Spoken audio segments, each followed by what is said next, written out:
Sir যাবেন? এই বুক থেকে কাপড় সরা, তোকে আমি ঠিকই।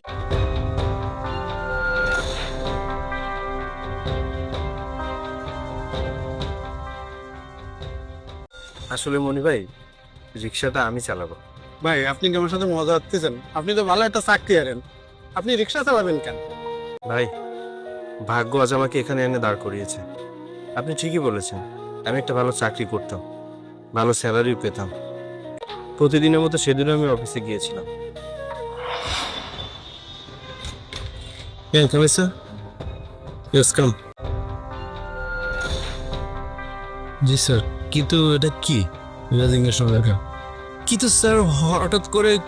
বাই দ্য ওয়ে, তুমি কি কোনোভাবে আমার কাছে কৈফিয়ত চাচ্ছ? না না স্যার, আমি কৈফিয়ত চাচ্ছি না। এটা তো আপনার অফিস, আপনি চাইলে করিনি। স্যার প্লিজ একটু বলবেন যে আমার প্রবলেমটা কোথায়। দেখো দীপ্ত, তুমি আমাদের অফিসে আসার পর তেমন রিমার্কেবল কোনো কিছু তুমি হচ্ছে ম্যানেজার, আমি তো আমার মতো করে কাজ করে যাচ্ছি স্যার। তাছাড়া আমি তো লাস্ট মান্থে ভালো পারফর্ম করেছি, মানে লাভও আছে।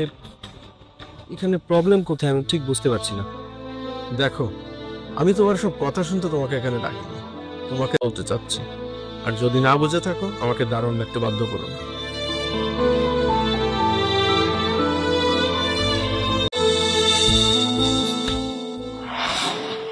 সবকিছু তো শুনলেন ভাই, তারপর থেকে আমার এই অবস্থা। পরিবার এই বিষয়ে কিছুই জানে না। আমি জানাতে চেয়েছিলাম কিন্তু জানাতে পারিনি। কেন ভাই? এটা তো জানানো উচিত, তাহলে তো আপনার বিপদে আপনার চলে যায় সেদিন আমি জানাতে গিয়েছিলাম, তারপর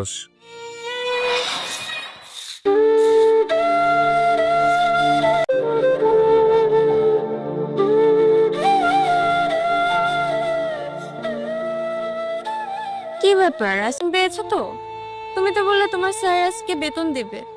ঘরে মোটেও বাজার নেই। আমি তো অপেক্ষা করেছিলাম তুমি কখন আসবে, আর তোমাকে বৌমা, কার সাথে কথা বলছো? আর দীপ্তা, বাবা এখন অফিসে যাসনি তুই? হ্যাঁ গতবার যে কাশির ওষুধটা এনে দিয়েছিলি না, ওই ওষুধটা আবার একটু এনে দে। ওষুধটা ভালো কাজ করছিল রে। এই চাকরিটা আছে বলে আমরা দুবেলা দুমুঠো খেতে পাচ্ছি রে বাবা, বুঝিস না কেন? হ্যাঁ মা, আপনি ঠিক, মায়ের ওষুধটা কিন্তু নিয়ে আসবে।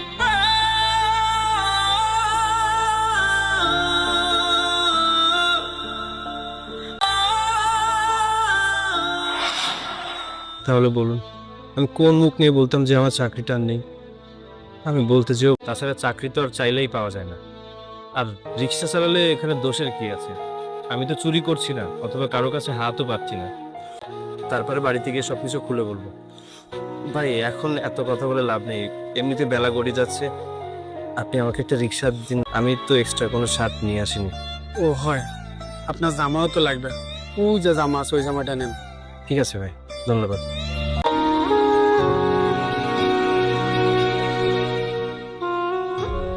এই দাঁড়া দাঁড়া দাঁড়া, এখানে এখানে এখানে, হ্যাঁ।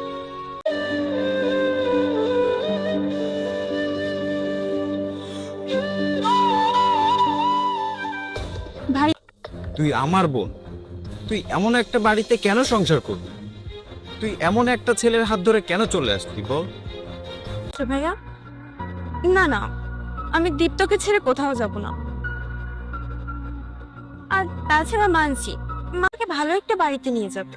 দীপ্ত, আরে রাখ তোর চাকরি, তুই বিয়ে করবি কোম্পানির মালিককে, তুই দেখছিস চাকরি। দেখো ভাইয়া, তুমি আর আমাকে এই অনুরোধ করো না, দয়া করে তুমি এখান থেকে চলে যাও। শোন বোন, তুই এই যাই তো। এই বুক থেকে কাপড় সরা, তোকে আমি ঠিকই চিনেছি।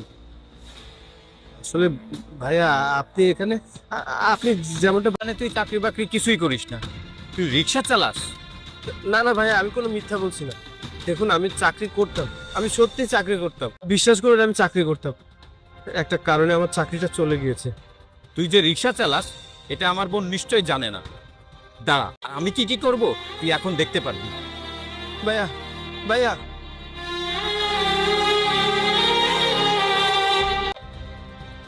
ভাইয়া, তুমি আজকে আবার কেন এসেছো? তোমাকে তো গতকালকেই বললাম যে এই বাড়ি ছেড়ে আমি কোথাও যাব না। মুহূর্ত ওই বাড়িতে থাকতে চাইবি না। তার মানে কি সত্য জানবো আমি? দেখো বাবা, আমার ভালোবাসা বলে আজকাল কিছু আছে নাকি? আপনি এসবের কি বুঝবেন? আপনার তো বয়স হয়েছে, এক পা এমনিতেই কবরে চলে গেছে। কেন? আমার স্বামী কি মিথ্যা কথা বলেছে? মিথ্যা কথা? ও তো একটা মিথ্যাবাদী, ও সবসময় মিথ্যা কথা বলে। ও তোর স্বামী কি যেন বল, আজকে আমার সামনে ধরা পড়ে গিয়েছে। ও আমার হাতে পায়ে ধরে রিকোয়েস্ট করেছে যেন আমি তোকে কিছু না বলি।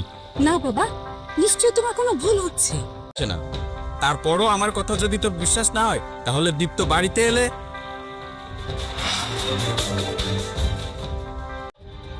আর তুমি দীপ্ত, তুমি এসব কি পরে আছো? তুমি তো সকালে এই পোশাক পরে বাইরে যাওনি। তুই কিছু বলছিস না কেন? বৌমা কি জিজ্ঞেস করছে? হ্যাঁ মা, আসলে আমার চাকরিটা চলে গেছে কিছুদিন আগে। যাবো, তারপর একটা চাকরি পেলে তোমাদেরকে সবকিছু খুলে বলবো। আবারও মিথ্যা বলে? ও কখনোই চাকরি করতো না। ও সবসময় তোকে বুঝিয়েছি। এখন তুই কি করবি সেটা তোর ডিসিশন। এখন তুই যাবি কি যাবি না সেটা তোর ব্যাপার। আমি চলে গেলাম। না ভাইয়া, আমার সত্যিই চাকরি ছিল আর আমি ভালো স্যালারিও পেতাম, কিন্তু আমার চাকরিটা চলে যায়। থাক, আর নাটক করতে হবে না। তুমি ক্লান্ত, একদম ঠিকই বলেছে। তুমি একটা মিথ্যাবাদী। আর তাছাড়া তুমি রিক্সা চালাও, তুমি কয় টাকায় বা ইনকাম করতে পারবে? বান্ধবী, আত্মীয় স্বজন সবাই জানতে পারবে যে তুমি রিক্সাওয়ালা, তখন আমার মান সম্মান কোথায় যাবে? ভাইয়া, আমি আর এই বাড়িতে এক মুহূর্তও থাকবো না। না, তুমি বিশ্বাস করো আমার কথা বিশ্বাস করো। মা, তুমিও নিশ্চয়ই আমাকে অবিশ্বাস করছো। মা কখনো সন্তানকে অবিশ্বাস করতে পারে? আমি মানলাম তুই রিক্সা চালাতিস, তাতে কি হয়েছে? রিক্সা বাবা, না, আমি ওকে ছাড়া বাঁচবো না মা। চল। আর না,